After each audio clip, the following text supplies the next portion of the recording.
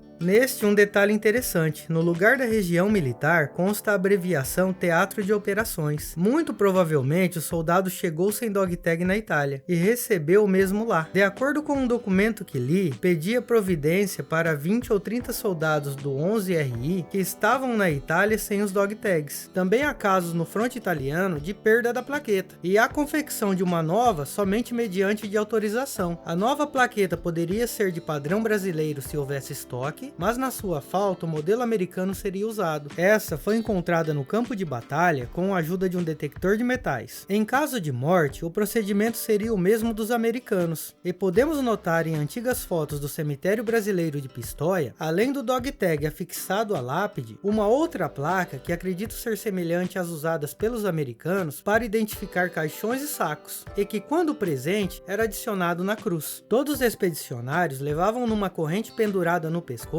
duas placas de identidade. A seção do quartel-general encarregado por fornecer as placas lutou penosamente para que ninguém fosse desfalcado dessa importante prova de identidade. A ordem de usar as placas no pescoço era terminante. Apesar de toda a severidade e fiscalização, verificou que muitos soldados no teatro de operações não tinham ou deixaram no saco entre suas bagagens. O resultado dessa falta de compreensão de muitos soldados, da insistência e zelo dos comandantes, foi que tivemos 18 mortos mortos desconhecidos, além de inúmeros outros custos de identificá-los pelo pelotão de sepultamento. A etiqueta de identificação, embora seja um objeto pequeno e aparentemente insignificante, evitou que muitos soldados morressem na obscuridade. No geral, os dog tags da FEB são raros, cobiçados por colecionadores do mundo todo, afinal, comparado ao contingente americano, foram apenas 25 mil brasileiros. Imagine conseguir um de enfermeira, que foram menos de 80. O primeiro soldado brasileiro a morrer em solo italiano foi o paranaense Constantino Marocchi, sendo atingido por estilhaços de um morteiro aos 22 anos de idade. Essa bolsa era usada para recolher os itens pessoais do soldado caído e posteriormente entregue à família. Aqui um relatório de sepultamento brasileiro. Note a impressão dos dados da plaqueta de identificação feita pela máquina de impressão endereçográfica M70. Mais de 460 pracinhas brasileiros perderam suas vidas durante a Segunda Guerra Mundial e repousaram no cemitério militar de Pistoia, Itália, até 1960, quando seus restos mortais foram transladados para o Brasil. No final dos anos 40, o Brasil já havia recebido a chama simbólica de Pistoia. Hoje, o monumento votivo brasileiro em Pistoia serve como monumento para homenagear os combatentes brasileiros e local de descanso eterno do soldado desconhecido, encontrado em 1967, e a chama que nunca se apaga. O translado das urnas quase acaba em tragédia quando uma das aeronaves da FAB sofreu um grave acidente ao aterrissar numa escala em Lisboa. Os portugueses nos cederam um outro avião e a missão pôde ser cumprida dentro do prazo. Somente uma cruz foi trazida ao Brasil, as demais permaneceram na Itália e foram incineradas posteriormente e substituídas pelas atuais. O Monumento Nacional aos Mortos da Segunda Guerra Mundial, inaugurado em 24 de junho de 1960, foi idealizado pelo general Mascarenhas de Moraes, comandante da Força Expedicionária Brasileira, e em 22 de dezembro de 1960, pequenas caixas de zinco revestidas em madeira com os restos mortais dos brasileiros tombados durante a Segunda Guerra chegaram ao conhecido Monumento aos Pracinhas, local de descanso eterno dos corajosos combatentes que deram seu bem mais precioso pela liberdade do mundo. Muito obrigado por assistir até o final e até o próximo vídeo.